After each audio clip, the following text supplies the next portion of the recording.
दोस्तों, अगर आप और अच्छी नींद चाहते हैं तो हमारी प्यारी सी ऐप नींद को इंस्टॉल करें। इस ऐप पर आपको एक्सक्लूसिव स्लीप स्टोरीज़ मिलेंगी और आप बिना यूट्यूब प्रीमियम के भी इन स्टोरीज़ को बैकग्राउंड में सुन सकेंगे। इंस्टॉल करने के लिए आप हमारी वेबसाइट neend.app पर ज़रूर आइए और अच्छी कहानियाँ, स्लीप म्यूज़िक, कुछ टिप्स सुनने के लिए इस चैनल को सब्सक्राइब कीजिए। नमस्कार, मैं हूं शांभवी और आज मैं प्रस्तुत करती हूं आकाश कौशिक द्वारा लिखी हुई एक खूबसूरत स्लीप स्टोरी। यह कहानी आपको ऐसे रहस्य से अवगत कराएगी जो हजारों सालों से छिपा हुआ था। यह कहानी है हजारों साल पुराने एक ऐसे अनोखे मंदिर की जिसके समुद्र देवता चरण धोते हैं और कभी कोई नुकसान नहीं पहुंचा पाते। एक ऐसा रहस्यमय स्थान जो सुनामी में भी ना जाने कैसे अडिग होकर समंदर की लहरों का सामना करता रहा और टस से मस ना हुआ। हजारों लोगों की जान भी बचाई। इस मंदिर की शक्ति का रहस्य सैकड़ों साल पहले ब्रिटिश साम्राज्य से जुड़ा हुआ है। मंदिर की मूर्ति को ब्रिटेन ले जाया जा रहा था। बहुत बड़ी नाव में सोने की मूर्ति अचानक जोर जोर से हिलने लगी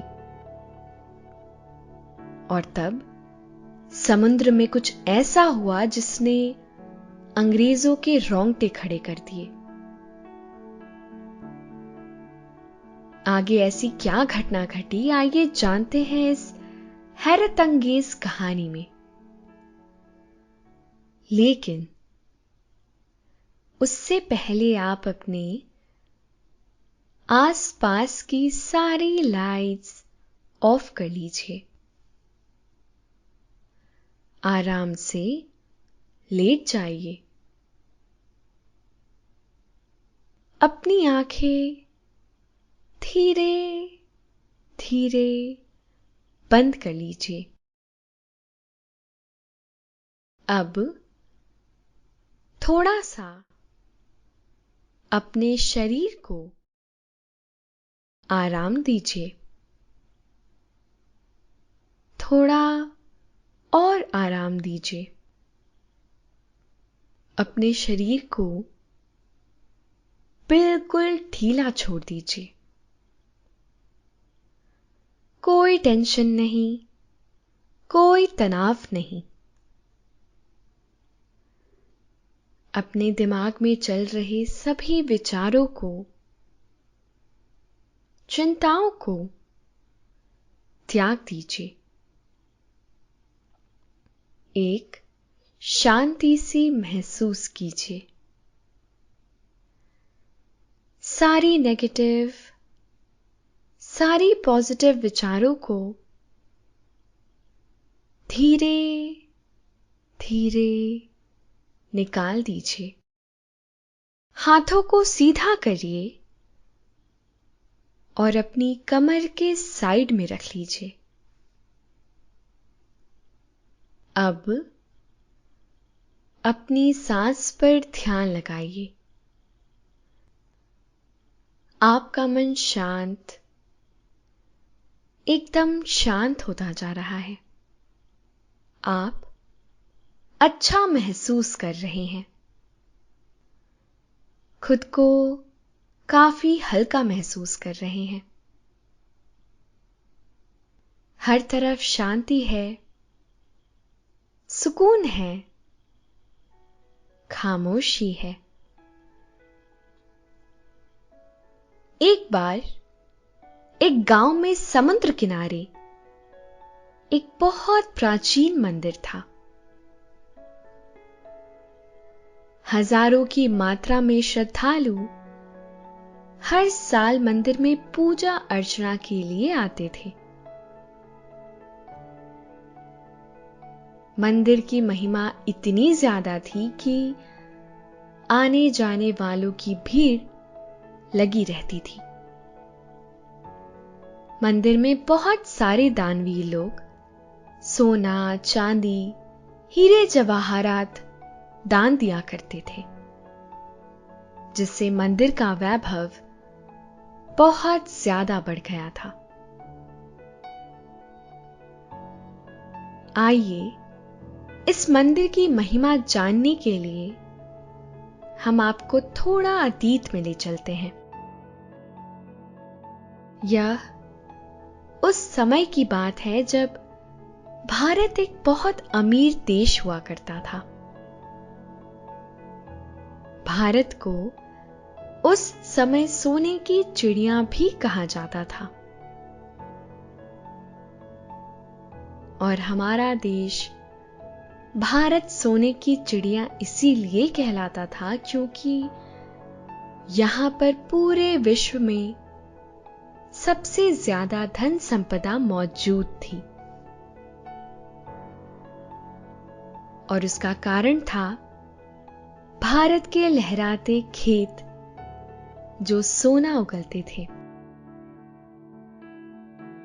भारत को प्राचीन समय से सोना उगलने वाली मिट्टी कहा जाता रहा है, क्योंकि यहां का कपास इतनी बेहतरीन क्वालिटी का होता था कि अंतर्राष्ट्रीय बाजार में उसकी मुंह मांगी कीमत मिलती थी। कहते हैं कि 1 किलो कपास के बदले 1 किलो सोना हमारे देश का किसान घर लेकर आता था। उस समय भारत एक कृषि प्रधान देश था। भारत के धन से आकर्षित होकर धीरे धीरे बहुत सारे अंग्रेज भारत में आने लगे और यहां व्यापार करने लगे। एक बार ब्रिटेन से एक अंग्रेज रॉबर्ट भारत आया और उसको काम सौंपा गया कि उसे भारत की अर्थव्यवस्था का अंदाजा लगाकर आना है। सबसे पहले वो सूरत की एक बंदरगाह पर उतरा और जो नजारा उसने देखा उससे वह हैरान रह गया। वह देखता है कि भारत के लोग बहुत ज्यादा धनवान हैं। अपनी ब्रिटेन की नाव से उतरते ही उसने सूरत की बंदरगाह पर जैसे ही नजर घुमाई तो देखा ब्रिटेन के जहाजों से भी 100 गुना बड़े जहाज हर सुविधा से संपन्न चारों तरफ खड़े हैं और उनमें भारत के बहुत धनवान व्यापारी और यात्री सफर करने जा रहे हैं।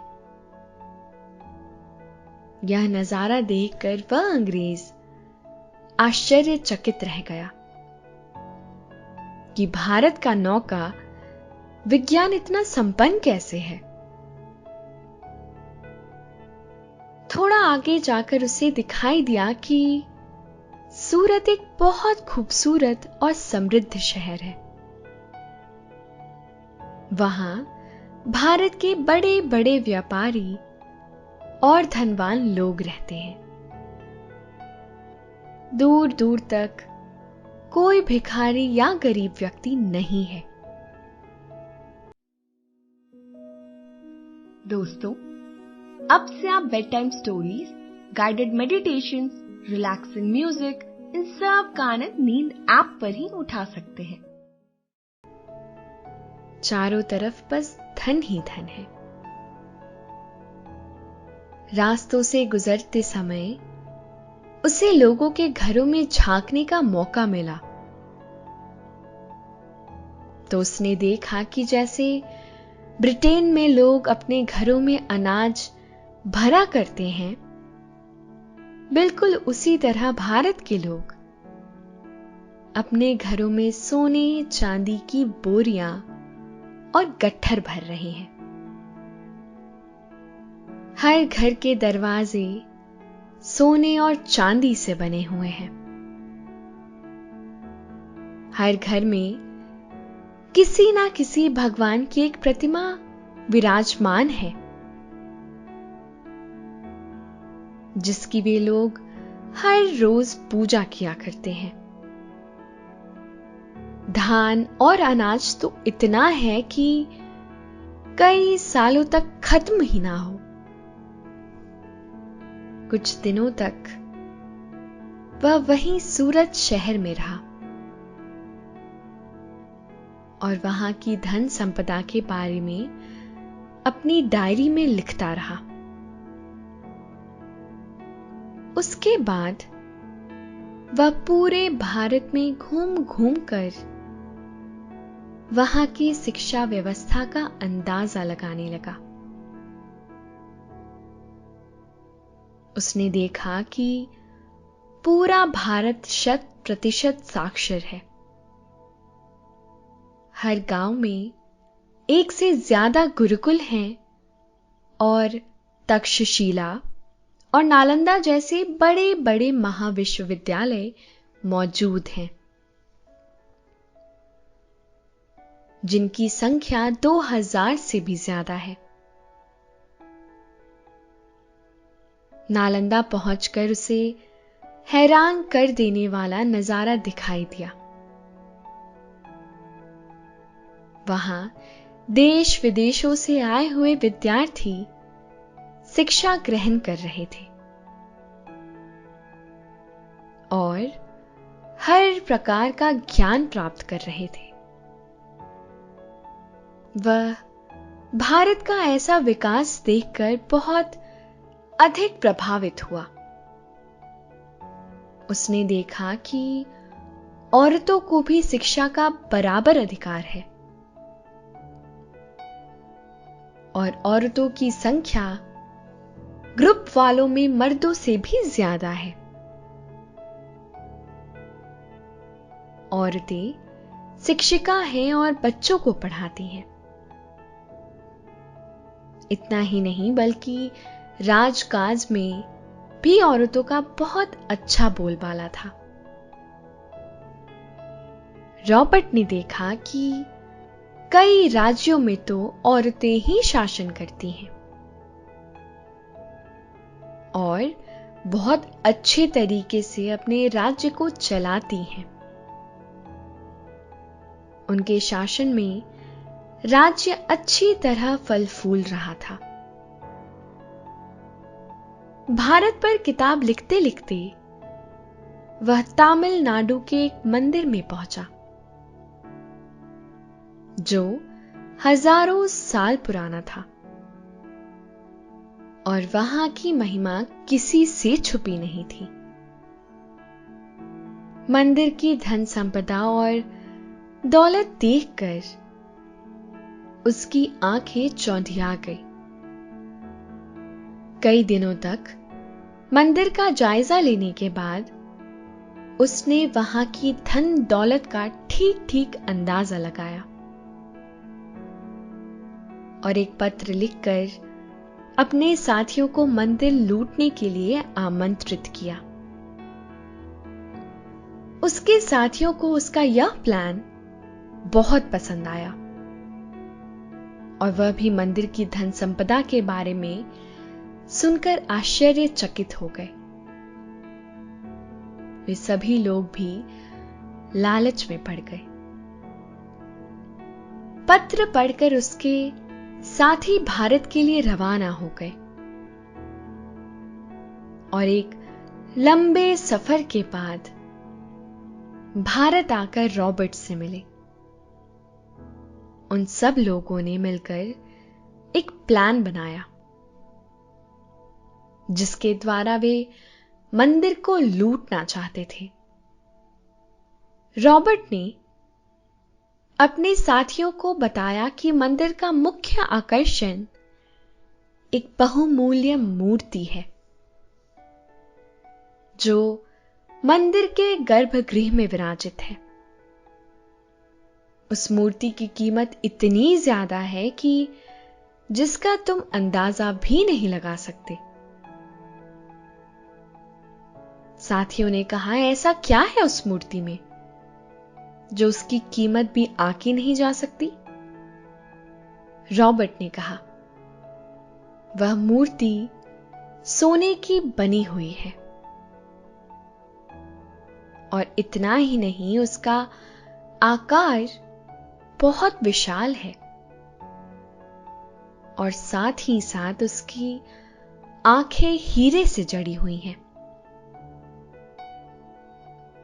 पूरे शरीर पर पन्ना और नीलम लगा हुआ है जो सबसे बहुमूल्य है। रॉबर्ट की बातें सुनकर साथियों की आंखें लालच से भर गई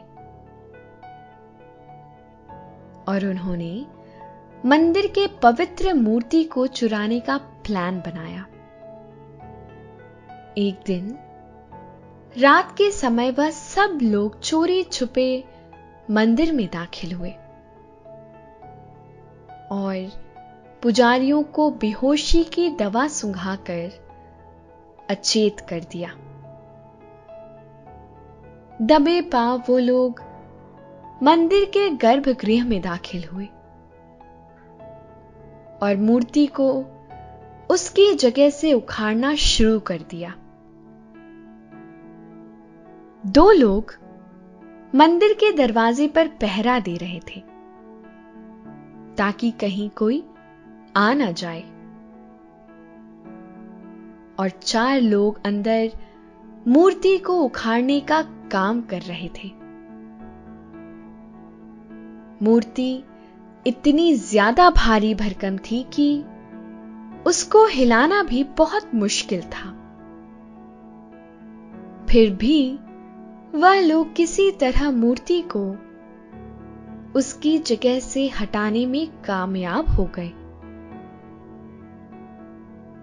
और बैलगाड़ी की सहायता से उसे समुद्र तट पर अपने जहाज में चढ़ा दिया। इस काम में भारत के 2 लोग, हरिया और माखन, भी उनकी सहायता कर रहे थे, जिन्हें नहीं पता था कि आगे चलकर इसका परिणाम क्या होगा। उन सब लोगों ने मिलकर मूर्ति ही नहीं बल्कि मंदिर की बहुत सारी धन संपदा सब लूट ली और बड़े बड़े गड्ढे बनाकर रातों रात समुद्री जहाज में चढ़ा दिए। सोना, चांदी, हीरे जवाहरात, नीलम, पन्ना, सारी धन संपदा उन लोगों ने मंदिर से लूट ली। रॉबर्ट ने जहाज को आगे बढ़ाने की आवाज लगाई और उसके साथियों ने पाल खोल दिए। हवा की ताकत से समुद्री जहाज आगे बढ़ने लगा। कुछ 10 किलोमीटर दूर जाने के बाद अचानक से घनघोर तूफान शुरू हो गया और समुद्र का माहौल बिगड़ने लगा। दोस्तों, अब से आप आपकी मनचाही दादी और नानी की कहानियों से प्यारी नींद की कहानियां सिर्फ और सिर्फ नींद ऐप पर ही सुन पाएंगे। तो इसी तरह हमारे साथ कहानियों के जरिए जुड़े रहने के लिए आपकी अपनी नींद ऐप इंस्टॉल करें। समुद्र अपने पूरे उफान पर अपना क्रोध दिखा रहा था। जैसे मानो भगवान की वह मूर्ति उन लोगों को उनके किए का दंड दे रही हो। जहाज में पानी भरने लगा था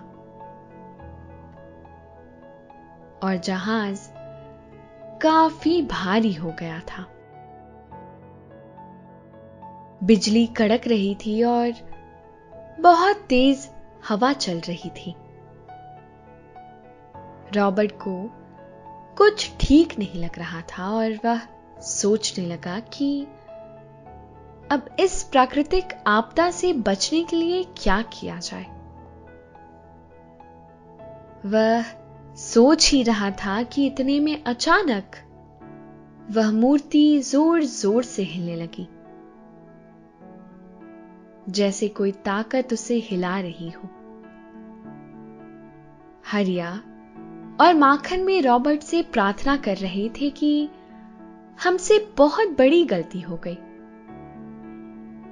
हमने भगवान की मूर्ति को चुराया है, भगवान हमें इसका दंड जरूर देंगे।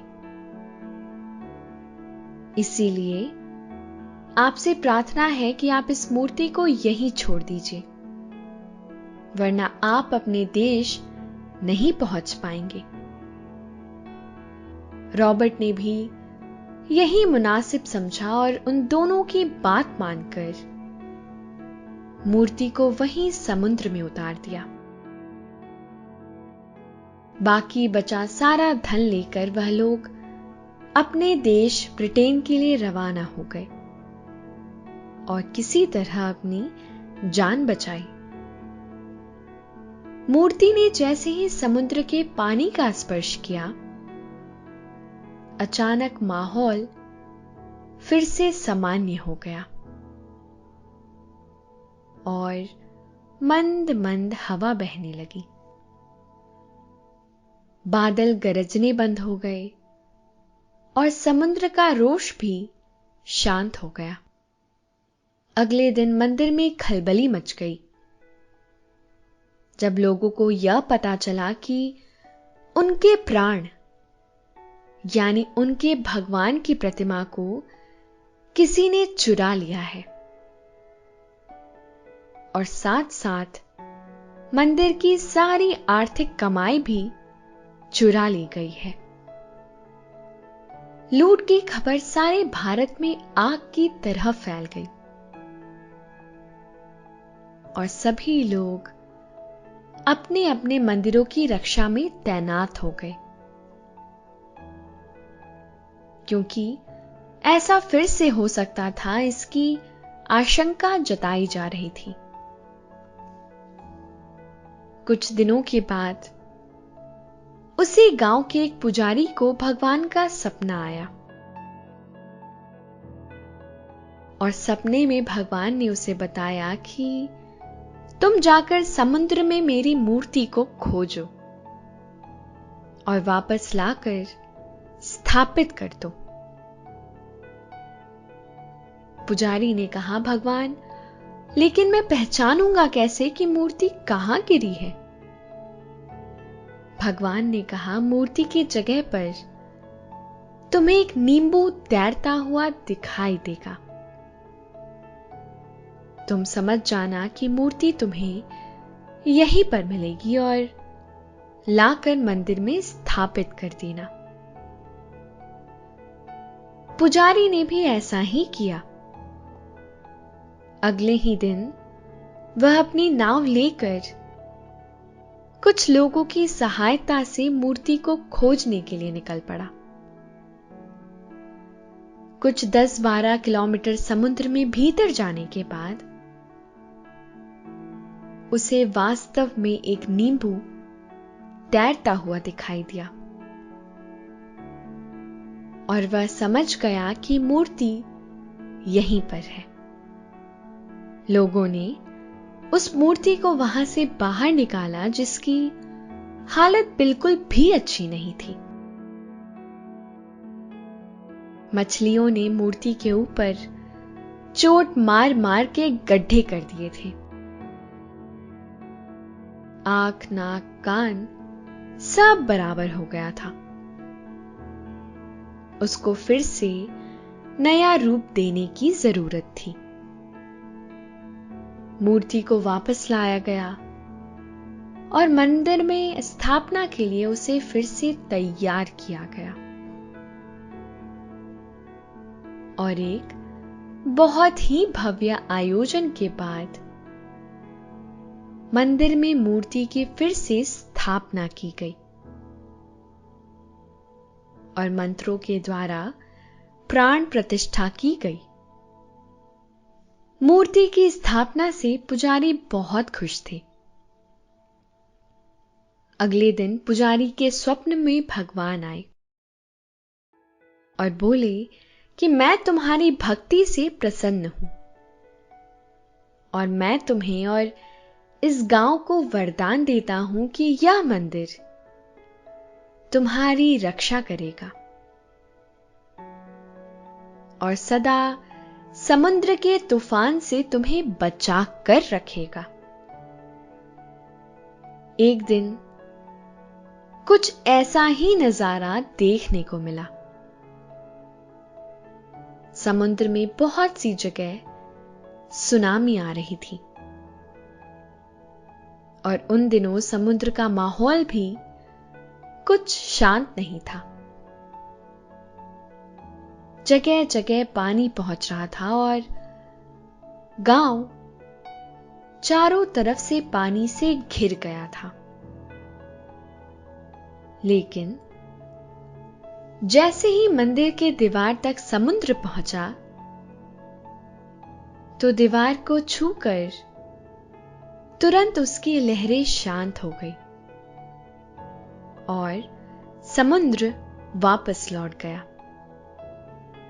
जैसे भगवान का आशीर्वाद लेकर, उनके चरण छूकर वापस अपने निवास स्थान पर जा रहा हूं। यह देखकर पुजारी और गांव के सभी लोग आश्चर्यचकित थे कि भगवान का सपना वास्तव में हकीकत था और जो उन्होंने कहा था वह आज सच हो रहा था। केवल मंदिर और वह गांव ही बचे थे। बाकी आसपास का सारा इलाका जलमग्न हो गया था। गांव वाले खुशी से फूले नहीं समा रहे थे कि भगवान ने उनकी जान बचा ली है। जगह जगह लोग भजन कर रहे थे, कीर्तन कर रहे थे और मस्ती में झूम रहे थे। कोई प्रसाद बांट रहा था, कोई बारंबार भगवान को धन्यवाद दे रहा था। सब लोग एक दूसरे की सहायता कर रहे थे और बड़ी खुशी से झूमकर नाच रहे थे। कुछ दिनों के बाद धीरे धीरे जल स्तर सामान्य हो गया और पानी पीछे हट गया। गांव वालों ने भगवान की इस महिमा को प्रत्यक्ष अपनी आंखों से देख लिया था, जिससे उन्हें अपनी आस्था और भक्ति पर और ज्यादा विश्वास हो गया था। वे जानते थे कि विश्वास में इतनी शक्ति है जिससे असंभव को भी संभव किया जा सकता है। उस दिन के बाद उस गांव में कभी भी कोई समस्या नहीं हुई। सभी लोग आपस में मिलजुल कर रहते थे और भगवान की पूजा अर्चना में अपना जीवन व्यतीत करते थे। वह गांव हमेशा धन संपन्न और खुशहाल बना रहता था। वहां के लोग निरोगी और हमेशा स्वस्थ रहते थे। धन्यवाद। तो दोस्तों, ये थी आज की कहानी डिवाइन ड्रीम्स। आशा है आपको आज की यह कहानी अच्छी लगी होगी। आपने यह कहानी सुनी, आपको अच्छा लग रहा है और समय हो गया है आपके सोने का। अब आप धीरे धीरे नींद की ओर बढ़ते जा रहे हैं और नींद आपको अपनी आगोश में समाती जा रही है, समाती जा रही है। शुभ रात्रि।